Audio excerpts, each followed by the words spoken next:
Bismillahirrahmanirrahim. Assalamualaikum warahmatullahi wabarakatuh. Jumpa lagi dengan belajar fisika bersama Pak Nursam. Hari ini kita masuk pada kajian tentang induksi magnetik, pelajaran fisika kelas 12. Anak-anak sekalian, hari ini kita masih belajar seperti ini, masih belajar di rumah dengan kondisi pandemi COVID-19. Anak sekalian, ini adalah KD terbaru setelah 2 KD kita tuntaskan ya. Hasilnya sudah kalian dapatkan melalui quiz, dan jangan lupa semua penilaian tugas, laporan maupun kuis harap segera diselesaikan, tidak menumpuk. Oke, potensi kali ini adalah menganalisis medan magnetik, induksi magnetik, dan gaya magnetik pada berbagai produk teknologi ya. Jadi medan magnet, induksi magnet, dan gaya magnet. Nah, yang kemudian keterampilannya adalah melakukan percobaan tentang induksi magnet dan gaya magnetik di sekitar kawat berarus listrik. Ikut presentasinya. Jadi tampilannya hari ini atau pada kesempatan kali ini adalah membuat magnet buatan ya. Jadi nanti kamu buat magnet dengan banyak cara, kemudian cara kerja dan hasilnya direkam dalam bentuk video ya, lalu dikirim. Kita akan pecah menjadi 3 pertemuan, 3 pekan. Yang pertama pekan ini tentang pengantar magnet, tentang magnet buatan dan hasil percobaan Ørsted. Kemudian hukum Biot-Savart, induksi magnet pada kawat lurus dan kawat melingkar. Mungkin sebagian akan ketarik ke sini. Dan yang terakhir adalah tentang gaya magnetik dan penerapannya ya. Sebetulnya kalau kita tidak terhalang oleh keadaan, itu ada proyek membuat motor listrik ya, motor listrik sederhana dengan visi misi yang dikemas sedemikian rupa ya. Oke, kita mulai dengan pertanyaan ya. Ini tolong nanti kamu buat mengawali tugas refleksi, catatan refleksi kamu. Pertanyaannya sederhana, gimana kita dapat membeli magnet dengan mudah? Ya, silakan ceritakan masing-masing. 2, terbuat dari apa magnet yang mudah dibeli tadi? Bahannya apa ya? Kemudian yang ketiga, apakah besi, kayu, plastik dapat ditarik atau ditolak magnet ya? Ya. Nah, mungkin nanti kalau kamu bisa ceritakan tentang bukit magnet atau jabal magnet atau tempat-tempat yang katanya ada gunung batu yang bersifat magnet. Ya. Nah, bisa dihubungkan, kalau tidak nanti kita ketemu berikutnya lagi. Terus alat apa saja yang cara kerjanya menggunakan magnet ya, atau magnet. Kemudian bagaimana kamu membuat paku menjadi magnet? Nah, ini pertanyaan ini yang dijawab dengan membuat video ya. Video laporan pembuatan magnet ya. Pertama, jadi magnet itu di awalnya memang ditemukan ada benda bersifat magnet. Kemudian karena perkembangan, magnet itu bisa dibuat, dan pertama kali menunjukkan bahwa kita bisa menghasilkan magnet dengan arus listrik itu gejalanya disimpulkan oleh Ørsted, sehingga dikenal dengan hasil percobaan Ørsted. Jadi sederhana saja. Jadi bahwa di sekitar arus itu akan timbul medan magnet ya. Ini baterai ya, ini tuh baterai ya, ini baterai itu E, maka dia akan ada arus ke sana I ya. Ini ada arus ke sana, ada I, maka di daerah sini arusnya akan ke bawah.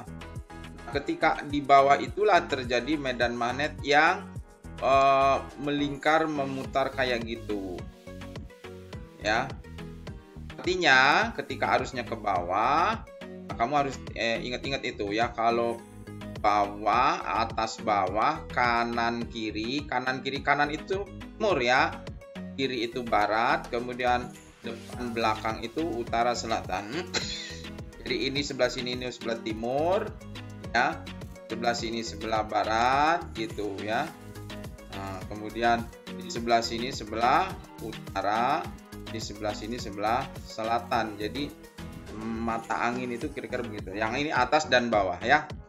Nah, artinya begini. Jadi seperti lingkaran tangan seperti ini ya, seperti ini tangan tuh. Ya, seperti tangan begini tuh. Ini arah medan magnet, ini arah arusnya ke bawah. Gitu ya. Oke. Sederhanakan menjadi atau lebih mudah lagi dengan visual yang bawah. Begini. Jadi kalau ini arah ibu jari, ini ibu jari ke sini, ke tangan begitu. Kemudian ini arah jari-jarinya, arah jari lainnya, arah medan magnetnya. Arah medan magnetnya ke sana. Oke. Nah, bisa dipahami ya. Jadi kalau ini ke sini, ini berarti ini ke selatan ya, arus ke selatan. Medan magnet di sebelah atas berarti ke barat. Sedangkan medan magnet di sebelah timur, sebelah sini ke bawah. Jadi medan magnet itu lambangnya B. Jadi kalau misalnya di sini, ini B-nya ke bawah gitu. Dia harus tegak lurus dengan jaraknya. Nah, ini jaraknya ini nih. Ini jaraknya tuh, ini jaraknya. Itu tegak lurus. Kalau di atas, sorry.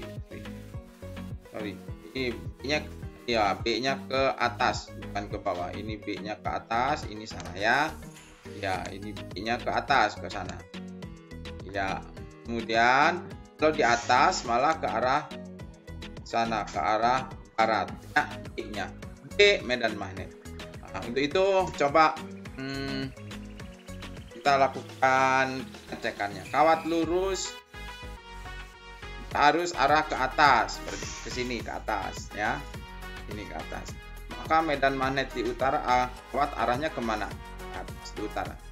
Ke kiri. Ke kiri mana? Ke barat ya. Lalu kawat lurus berarah ke timur. Ke timur berarti ke sana kan?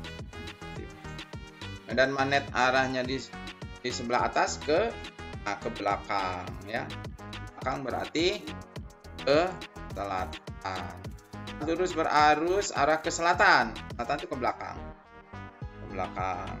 Dan medan magnet di sebelah barat. Barat itu kiri, berarti ke bawah. Kawat lurus berarus arah ke bawah. Nah, arah ke bawah. Ya seperti ini, gambar ini nih menunjukkan sebelah sini. Maka medan magnet di sebelah utara kawat, sebelah utara arahnya ke timur ya. Oke, kamu bisa mengulang-ulangnya. Kemudian ini kita masuk ke Oersted itu lanjutkan oleh Biot dan Savart serta hukum Ampere ya. Kronologisnya cukup panjang, matematiknya cukup rumit. Bapak langsung berikan saja. Untuk kawat yang panjang yang tidak terbatas dan sudutnya terukur, itu rumusnya adalah mu0i dibagi 4i. Ini jaraknya, ini titik P di titik sini ya. Jadi makin jauh magnet itu makin lemah, makin dekat makin kuat ya. Jadi jaraknya A cos theta 1 min theta 1-nya ini. Theta 1 yang ini, theta 2-nya ini. Artinya kalau ini membentuk segitiga sama sisi, theta 1-nya 60 dan theta 2-nya jadi 120. Karena ini 60, belakangnya 120. Kalau sudut segitiga ini segitiga sama kaki ini 45 maka theta 1-nya 45, theta 2-nya 135. Nah, kemudian yang berikutnya kalau panjang kawatnya tidak terbatas itu bukannya punya kan tidak ada ukuran ya. Artinya panjang dan sudutnya membentuk 0 ya. Jadi sebelah sini 0, sebelah sini menjadi 180. Hasilnya ada ini. Inilah yang paling sering digunakan ya, karena umumnya kawat tak terbatas maksudnya kawat yang panjangnya tidak disebutkan. Berapa panjangnya nggak disebutkan, tapi kalau yang atas panjangnya disebutkan ya. Kalau tak terbatas itu berarti panjangnya tidak disebutkan. Dan kita gunakan berikutnya ini Dua kawat lurus panjang di arus listrik jika besar induksi pada suatu titik jarak ini A tadi ya. Dari kawat adalah medan magnet itu, induksi magnetik itu B. Tentukan berapa ampere kuat arus yang mengalir melalui kawat tersebut. Rumusnya ini ya, B mu 0 I per 2 pi A. Mu 0 itu konstanta. Nanti kalian akan terbiasa dan diberitahukan mu 0 itu 4 pi kali 10 min 7. Maka nya I sama dengan 2 pi A kali B dibagi mu 0. 2 pi ini maksudnya ya. Maka hasilnya dikalikan ya. Kali 5 kali 2 pi kali dibagi mu nya ini 4 pi kali 10 min 7. Ini 4 pi nya dicoret. 2 kali 4 8, jadi hasilnya 8 ampere. Kemudian yang kedua, dua kawat lurus panjang dan sejajar terpisah pada jarak 10 cm. Masing-masing dialiri arus listrik 6 dan 8 ampere. Tentukan besar dan arah arus induksi magnetik di titik E yang berjarak 4 cm dan di kawat pertama dan 6 cm dari kawat kedua. Nah, anak-anak, kawat sejajar memang biasanya kalian menggunakan seperti ini tuh. Sejajar ya, arahnya sama seperti ini. Tapi sekarang Bapak perkenalkan dengan cara pandang yang lain. Di kawat sejajar itu di ke depan semua nih, utara semua nih, ya, utara ke depan sana. Jadi kawat sejajar arahnya sama, ya. Nah, titik jaraknya 10. Lalu titiknya katanya 4 cm dari pertama, 6 cm dari kawat kedua. Lalu titik itu di situ, kemudian dan magnetnya seperti menggunakan kaidah tangan kanan kan seperti itu ke sana. Nah, ya ke sana sehingga arah medan magnet di titik yang dimaksud ke sini. Sedangkan yang B juga sama muternya tapi di titik ini arahnya ke sana. Lalu satu persatu dihitung. Nah, ini B1-nya ya, I-nya I1 6 ampere, kemudian A-nya A1 4 cm, jadikan meter. Hasilnya dapat. Kemudian B2 juga begitu, I-nya I2, A-nya A2, A-nya kan 6 cm. Jadi hasilnya 2,67. Nah, seperti biasa, kalau arahnya berlawanan dicari resultan. Maka resultannya seperti itu. B berarti yang besar dikurangi yang kecil. Ya. Oke. Akhir. Masih menggunakan rumus yang sama, dua kawat sejajar terpisah 5 cm, masing-masing 6 ampere dan 8 ampere dengan arah berlawanan. Titik B berada pada jarak 3 cm dari koordinat. Nah, ini kan kalau dijumlahkan lebih. Kalau tadi 4 tambah 6 10, sekarang 3 tambah 4 5, maka dia bukan segaris tapi membentuk segitiga. Lah, segitiga. Lalu titiknya di mana? Nah, kira-kira di situ. Nah, ini kawatnya, lihat kawatnya berlawanan. Karena ini berlawanan. Jadi kalau yang silang itu berarti ke utara, kalau yang selatan ke yang sebelah kanan ke titik itu ke selatan, ke kita gitu. Karena ke sini. Nah, kemudian kita buat arah medan magnetnya ke sini, arah jarum jam gitu. Maka di titik yang ditanyakan ini satunya ke sana. Kemudian untuk kawat, dia kan ke arah selatan, maka lingkarannya berlawanan jarum jam, maka medan magnetnya B2 ke sana. Selanjutnya B1 dan B2 dihitung ya. Nah, B1 rumusnya ini. I-nya I1 6 ampere, A-nya 3 cm karena jarak dari titik ke kawat 1 3 cm. Hasilnya sekian ya.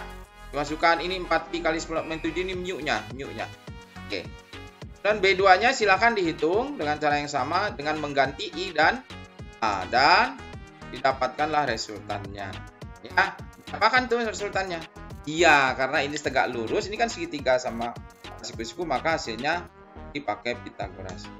Nah, kemudian yang terakhir ini tidak Bapak gambarkan ya.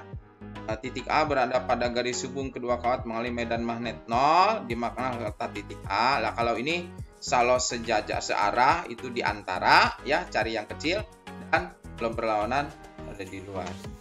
Demikian anak-anak, pertemuan kali ini jangan lupa semua dari awal sampai akhir ini, sampai ke akhir ini buat di buku catatan dan dibuat pengalamannya.